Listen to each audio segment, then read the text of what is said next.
cut into small 8 pieces of bars.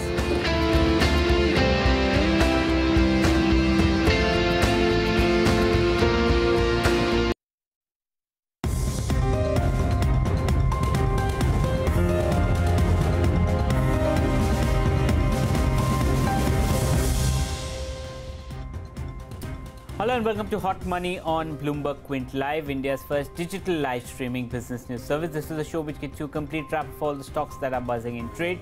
I'm Darshan Mehta.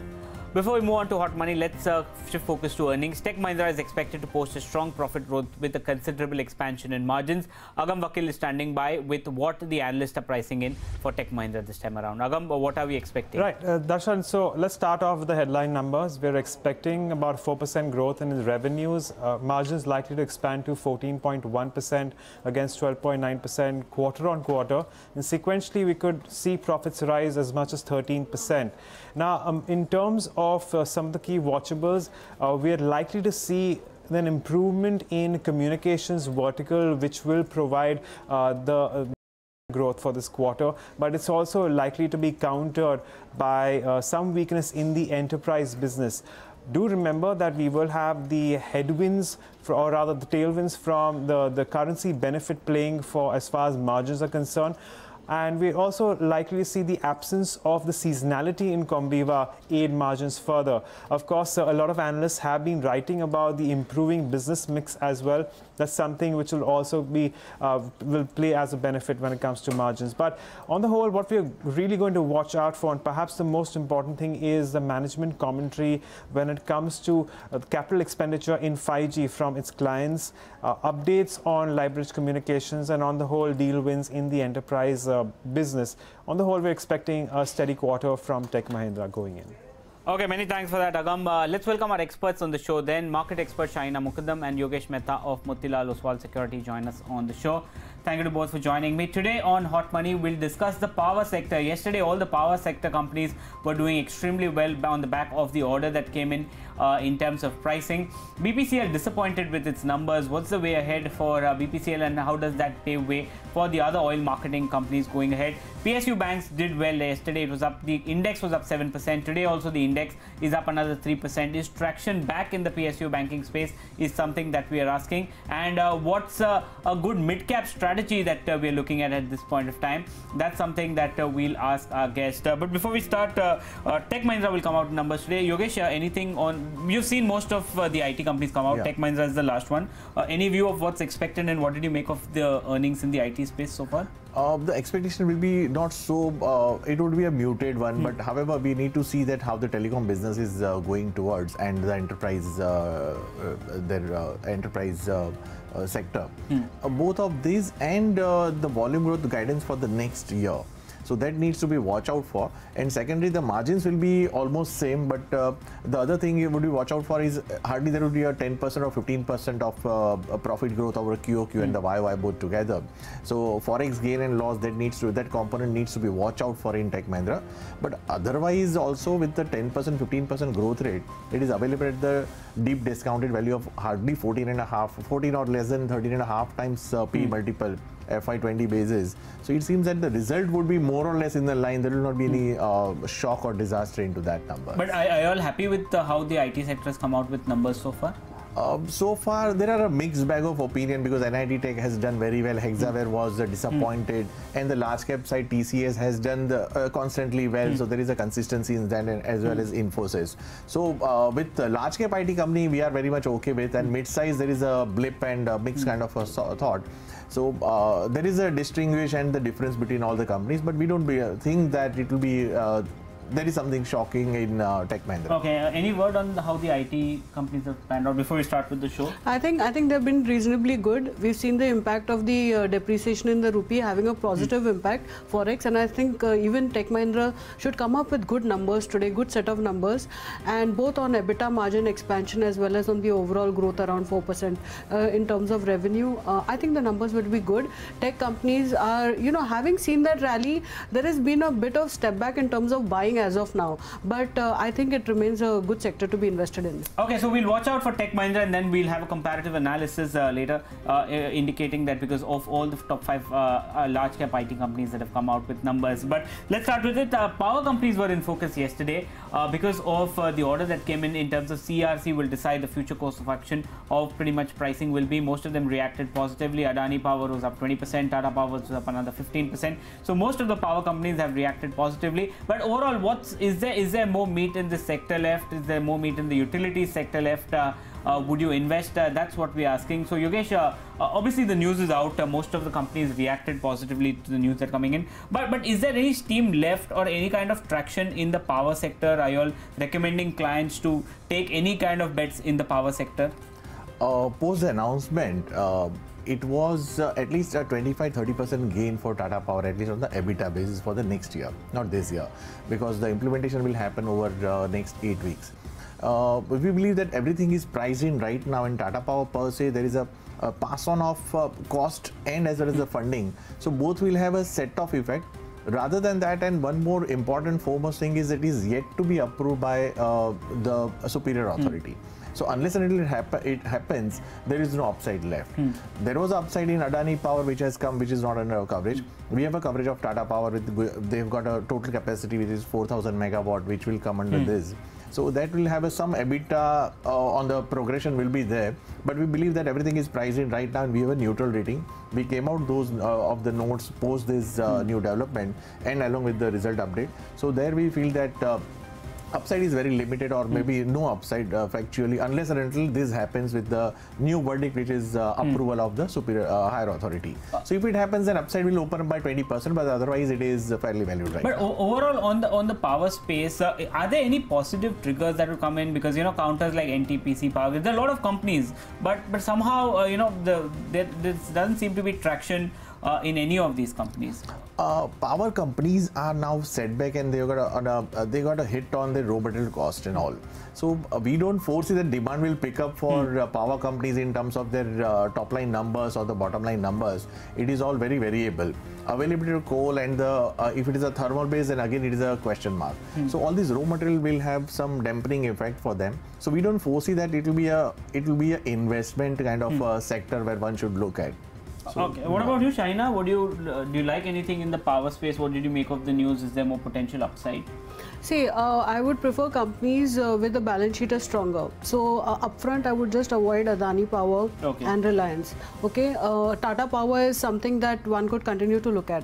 I believe the Supreme Court ruling was a very big positive in terms of overruling the earlier judgment and asking the CERC to review the costs and to enable the Gujarat-based power companies to pass on the additional costs. And I think this is a big move because it's almost 10,000 megawatts type of power between the 3 companies and the power plants that are there. And these were the power plants that were actually running into losses. I believe if at all there is, of course, as he mentioned, it is not ruled that it should actually, the prices should be increased immediately. But I think over a period of time, post elections, even if it doesn't happen immediately, that's small possibility. I think post-elections, this is definitely on the cards because the way the companies have raised debt, the balance sheet are pretty stretched. So if the increase in costs are not being allowed to pass on, it's going to become an NPA. I don't think the government can really allow that.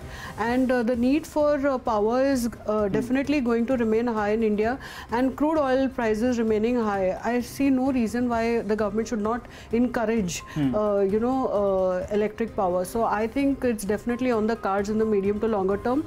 In terms of Tata Power, I think I would stick to Tata Power. I personally have investments in it, and while it has been a non-performer in terms of stock price over the last 2-3 years, I believe over the hopefully next 1 to 2 years, the expectation that we had expected with the plant that had come on stream should start, giving returns because of higher PLF, increased productivity. So I think with the numbers that we saw, the expectation is pretty decent for Tata Power that it should deliver over the next 2 to 3 years. Okay, so that a point that one needs to keep a close watch on the debt. It is very high on that part. So unless the cost reduction or the interest outgo will reduce unless and until interest outgo reduce substantially, there will be very limited upside and scope for this company to grow on EBITDA as well as the PAT level. So that is one point I wanted to highlight. No, I totally agree with you. So that is why the Mundra plant really has to start performing well, have to have higher PLFs, have to have good profitability coming in from that particular plant, from Gujarat plants, and then we'd see better profitability. So that's why the delta in profitability has to be much higher for, But do you see that happening? I see no other alternative. I see no choice but the increased cost to be passed on. Yeah, I agree that the companies went overboard when they were bidding for the projects. So definitely they have made that is an issue. But at the same time, if you look at it today, what is the alternative over the next 3 to 5 years? I mean, there are plants that are already there in operation. So I would think that the government should allow the increase in pricing and let the consumers decide, because crude oil is higher. So whether to go in for a genset or to go in for alternate energy required sourcing, or whether this is attractive despite higher prices. So I think it should be left to the consumer. Okay, so that's the view that's coming in on the power sector. I think Tata Power was discussed. Motilal Oswal, as a view, they say that there is limited upside, but Shahina is rather positive on Tata Power. The next stock we want to discuss is BPCL, the first of the oil marketing company that has come out, and second company in the oil space that's come out after Reliance. Numbers were disappointing. The counter is down 3%. So there's much weighing in on, apart from all the regulatory issues that the oil marketing companies faced out. Here you have BPCL, which came out with disappointing set of numbers. What's the view ahead? Are valuations now attractive, and what's the way ahead? Shahina, what did you make of BPCL's number? Is that a precedent that all the other oil marketing companies probably will disappoint also? Yeah, I think so, and we've already seen that in the last couple of numbers that have come up, including Reliance. The GRMs are under pressure. So I think the sector is going to see some bit of I would say consolidation on the lower side for some time, till we see crude oil prices start to cool off. So to that extent, I think the GRMs for all companies, including BPCL, were lower. They reported a GRM of just about $5.6 per barrel versus almost $8 in the last corresponding quarter. So it has been a disappointment in terms of the margins, and it was worse than what the analysts had expected. So I would stay away from the counters as of now, and if at all you want to take a bet, I think Reliance would be the best bet. Okay, avoid all three, because not only because of result. Are there other issues that you have with the oil marketing companies? There is a bit of negotiation that is going on as to who's going to bear what percentage of the subsidy. So I would just avoid it, because crude oil prices, while they have corrected from their highs, I see until the global situation sort of settles, we are going to see it at a relatively higher price comfort level than what say a $60, which I would be very comfortable to re-enter into OMCs. So to that extent, I would stay away, and Reliance gives you that opportunity. So if you really want to be invested in the sector, why not Reliance? Okay, what about you? You must be getting a lot of queries now since oil companies have corrected so much. There's always that question whether go in for something that's now attractive in terms of valuation below book value, or take that risk and don't take that risk and just avoid. What are you all advising clients on the oil marketing companies, and especially what did you make of the numbers? See, overall BPCL numbers are a bit of disappointed, yes, of course. The main reason was the setback in the volume, which grew hardly 3% on this quarter. Secondly was the forex loss, which have spiked up to 910 crores out of 730 was the last quarter, and earlier was little less than 500 crores. So that has dampened the profitability, number one. GRM was disappointed again because of the shutdown for a few days. It happens normalcy for all the OMC companies. They have to shut down for the maintenance. So there we believe that the profitability hurt was mainly because of the forex and there is a lower volume growth. These two, and what we believe is that in BPCL particularly, the Kochi and Mumbai, these two refineries, they have given a $3.2 per barrel kind of a GRM. Now Kochi refinery expansion will happen over next few quarters. So I see opportunity. I don't like those OMC companies right now because there are too much of a variable. We have to depend on the crude price and the INR, what is going on. But what I see is that opportunity is always half glass full and half glass empty. So when crude, we can't predict that.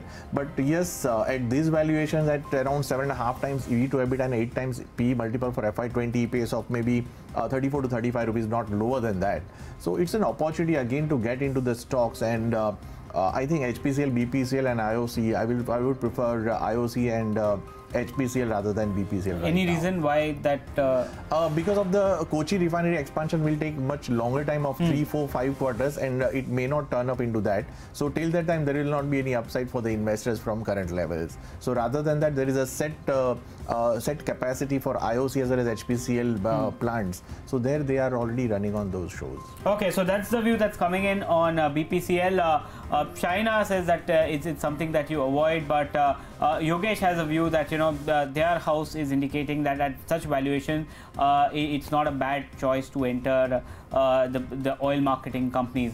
Now, what surprised yesterday was the big move that came in on the PSU banking front. Today also that move has continued, and lots of reasons that came out in terms of this power resolution that came out. There are resolutions as far as SR is concerned. So the hope of the street is that money is going to come back into the banks, which there was no expectation that could come in. But remember, last year probably at the same time you had the recapitalization and all the banks spurred up, and then all of them corrected significantly. Yesterday was another day wherein the move came in, but is this here to stay? Because today, if you're looking at it again, PSU banks are firing. Is it a good time to enter? Would you take any bets on any of the PSU banks, or would you avoid? That's the question. Yogesh, again, you must be getting this question on PSU banks. Is it prudent strategy to put money into PSU banks now? Since the valuation and the current development which is happening over the credit cycle, the asset quality, improvement in asset quality, and restructuring to a balance sheet. Along with that, we believe that again lower slippages over next quarter, which we have seen over 2 quarters, and now this quarter numbers are yet to be out. So if this happens consistently, then we believe that PSU bank will provide a good opportunity.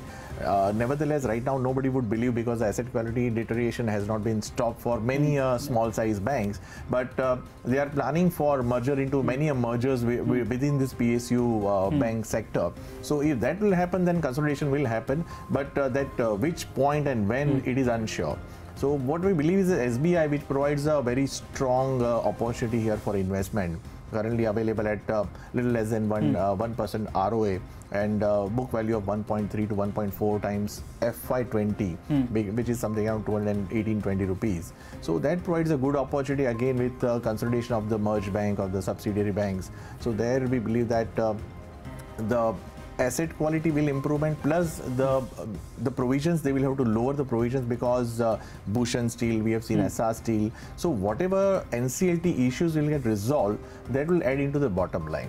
So there the balance sheet will get strengthened further and further. So between 250 or around 250 to 270 rupees, I am not sure which range would be ideal range to get into. But at this point in time, 240 or 270 would be a good opportunity again to have a investment. One should look at as an investment in SBI. So my point is, if we were speaking about this, let's say 2 months ago, you wouldn't be, everyone would say go for the blue chip private sector banks. Now skeletons have started coming out. You saw what happened with Yes Bank. You saw IndusInd Bank refuses to tell how much exposure they have to IL&FS. Kotak is down. You've seen how NBFCs have fallen. All the banks, in fact. So there's nothing. HDFCs are not contributing. So is it, as a house, are you all cautious on private banks and private NBFCs at this point of time? Not particularly. We are cautious on NBFCs or the private sector labels, but PSUs, within the PSU, because the show was the demand was PSUs, so that's why we are emphasizing SBI. But otherwise, private sector banks, we are equally and more betting on private sector banks with names like HDFC Bank, the Kotak Bank, the IndusInd Bank. Whatever the exposure has come for IndusInd Bank in terms of IL&FS credit issue, so that will not dampen much of the profitability. Might be the profit will go, the erosion will happen at 2,200 crores. So that will not dampen book value by more than 18-20 rupees for that. So the valuation does not go like, it will be available less than 2 times or around 2 times. One should bet on those investments at this point, and you can see what can happen. What about you, Shahina? In the market where private sector banks have contracted, NBFCs are falling down, and there is a little bit of spark in PSU banks. Would you venture and take a bet on PSU banks? Yeah, because if you let me take back it to your first question. You asked 1 year back, we were all like, okay, you had capitalization. It was exactly 1 year ago. Right, capitalization, and today we have this settling of loans, so NCLT loans that are being settled. There's a big difference between the two. 1 year back, after the recapitalization, when the talk was there, I was still negative on PSU banks. See, recapitalization, there is an issue because these banks, the PSU banks, if you leave SBI aside for the matter, I always had a buy on SBI.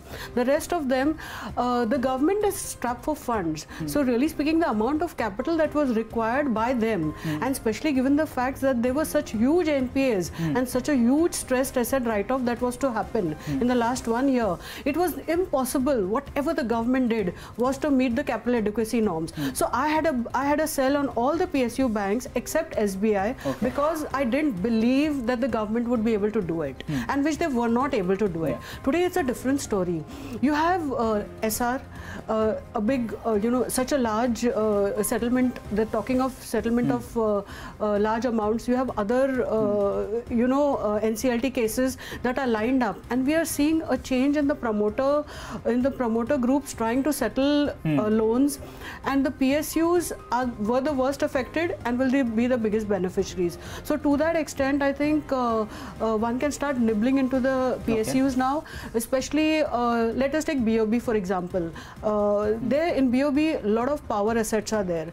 So if the government is really working towards settling those issues, I think the balance sheets of these companies will improve substantially. So I would start nibbling into the stronger PSUs, PSU banks. At the same time, I would be a buyer. I was a buyer at 180 of SBI a year and a half back. I would be a buyer today at 270, 280 levels also, because I see the valuation still attractive.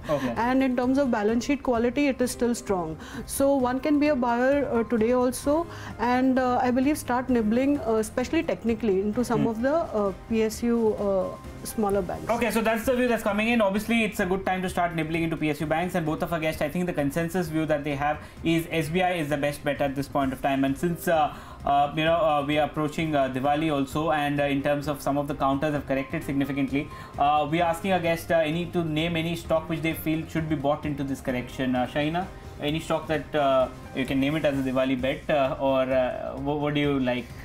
Well, Sun Pharma, it seems to be totally out of favor if you're looking at the stock price, and if you compare the stock price versus 1 year, 2 years, whatever.